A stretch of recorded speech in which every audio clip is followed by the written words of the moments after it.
How to motivate people who don't need you, but you need them. On projects where we work, resources are the most important thing on our projects. And generally that means people, right? The projects get done by people, not Gantt charts or spreadsheets or status reports. And most people, as you can see in the picture here, are being pulled in lots of different ways, right? There's the tug of war constantly going on for resources, and they're juggling many jobs, and some of them may be their quote unquote day jobs. In almost every case, they don't report to the PM, but the PMs rely on them. We need them to get our work done on our projects. So now there's a power imbalance. And so the question is, how are we successful in this uh, borrowed resource land, as mentioned? And I'm going to talk a little bit about that today and explain why really the only way we can do that is through motivation and influence. And our job is to align people because we don't have the authority. So we'll spend some time on what works and what doesn't and why. And so why does motivation matter in projects? Well, if, as I mentioned, the work that's mostly getting done by resources, well, if those team members are unmotivated or have other priorities, the work slows or comes to a stop altogether. And there's always competing priorities. Most resources are shared to multiple projects and multiple day jobs, and very rarely are the projects that we're working on the top priority. So we have to be creative. We have to identify purpose and personal relevance so that we can influence others. And motivated teams deliver faster with fewer escalations and better results. And it also means less surprises. So really the motivation builds trust, which builds accountability. Motivation is incredibly important for our projects. Um, this is one of my favorite studies, and it's amazing that it's something like 66 years old. But French and Raven came up with this model of different kinds of power, and there's six kind of powers, and let's talk about them in the context of project management. So the first one is organizational power.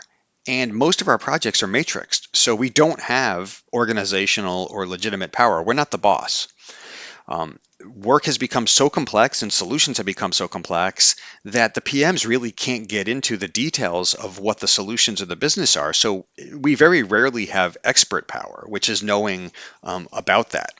There's informational power, which is controlling the flow of information, and that's usually senior leadership or organizational politics or sort of how the organization is set up. So we kind of don't have informational power either. So then there's sort of reward, which is giving benefits, and coercive, which is sort of punishment, the opposite end. And, we can nominate people and send thank yous and whatnot, but we really don't have reward or coercive power. So really the only kind of power that we have is referential, is credibility or likability or influencing. And so, if you believe this model, five of the powers we don't have. So referential power is our number one and possibly the only tool that we have as a PM. So the more trust we build, the more influence we gain. And so you could see why I like this model, because it really does clarify why it's so important for us to influence. And the key to influencing is the what's in it for me, or WIIFM, as you might have heard. And so people will ask, well, why should I care about your project? And there's lots of things to do to get people on board, but the primary method is giving them incentive. Why should they feel compelled to do the work? And there's a couple of ways of doing that. You can speak to the value for them, not just for you, right? Not just get it done because I say so, but what's the value for them? Connect the project to their goals or their metrics or even their career growth. And in some cases, show how their participation makes life easier. You may maybe speak to their expertise and their ego. Let them be the hero. Yeah, recognizing their contributions. And when the what's in it for me is clear, the motivation is natural. They naturally want to help because they're now incented to do it. Do whatever you need them to do beyond just because they were asked to do it or told to do it. And so, really, our job becomes influencing without authority. That's the real PM skill set. And so that means results through relationships, not position. I already showed why we don't have organizational power.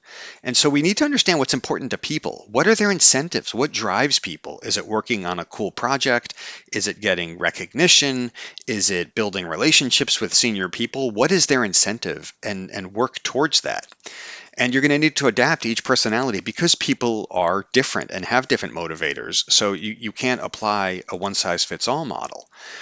Definitely be transparent to build trust. If there's risks, if there's issues, if there's challenges, you want to build, when you're not transparent, you automatically sort of lose credibility. It's important to set those expectations up front of what's expected of them, what's their role, what's your role, getting buy-in into the vision that they can see themselves a part of, and really making the work feel purposeful and collaborative. So lots of different ways that we need to make sure that we influence the team members. And there's different tactics to do that, and this is just a few, but there's encouraging people with praise and recognition and demonstrating appreciation. And for those people whose motivator is getting recognition, this works for them. There's people who want to understand the details, so explaining to them what's the purpose, what's the outcome, what's the context for the kind of work that we do. There's negotiating, explaining trade-offs. Well, if you do this, maybe we can take a lower priority. If we don't do this, here's the implication to that. Sometimes we bribe, whether it's like swag or incentives, or even promising future help. Hey, if you help me now, I'll help you in the future. In some cases, we might have to beg. It's not ideal, but sometimes, hey, it's a tool we can use. I don't like escalating a lot, but sometimes it needs to be done. If you have a team member that's blocking getting work done, sometimes it needs to get done to keep the progress moving, the project rather. It's really important to empathize with people, show that you understand when they talk about constraints. It's important to sort of tell them what they are and make them aware. And then there's coordination, right? If there's friction and making work easier for them. So these are just a couple different ways of influencing people. Couple of buckets for what I believe what works. And I'm a big believer in relationships. And by the way, with all of these things, they're an investment in time, and you need to view them as an investment in time, and some of which you have to view as a long-term strategy. And so, with relationships, and I know you don't always get the chance to do this on projects and in business, but I like building relationships with people before I need something. And I sort of call this like small deposits in like in the bank, right? The Goodwill Bank, and doing small favors for people, because then when you need something, they're going to remember that you helped them out, and it's sort of like friends helping each other out, and not just, hey, this person's asking me for something. Showing relationships and celebrating wins are important so that people feel appreciated, and then making the interactions enjoyable. You want people to want to work with you. Then there's building trust, right? When you say you're going to do something, do it. Be reliable. Be transparent about it. Admit the mistakes.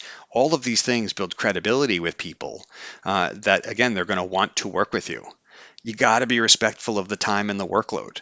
Coming organized, be prepared. Don't just show up for meetings. Don't give people fire drills and dump them on their desks. You have to recognize that they have other things that they're working on, and you want to be respectful for their time. Preparing in advance, things like sharing agendas or maybe consolidating the asks so you're not sending 15 emails, you're just sending one. And then connecting the work to meaning. Well, how does their work contribute to their goals and to their success? Give them ownership and explain why their work is essential. And then finally, removing friction to enable them to be successful. What are the expectations? Prioritizing the requests, trying to shield them from noise. When I'm on projects and we get a lot of requests, I try to handle a lot of them, and I don't even tell the PMs about it because I want them to stay focused and to shield them from some of that. And I think providing context is important. So instead of just, here's what I need from you, explain why, give them the context. Now, those are the ones that work. There's a bunch of things that don't work, the exact opposite. So pretending that you have authority does not work, especially in a matrixed environment where people have, all those tug of ropes pulling on them. Talking at people or dictating tasks or assuming that you're the priority isn't going to work. And trying to manage them versus influencing them, all you're going to do is turn them off. And I talked about this being a long-term strategy. If you do some of these things, you might get a short-term win, but nobody's going to want to work with you again, and then you're going to have a hard time in the future.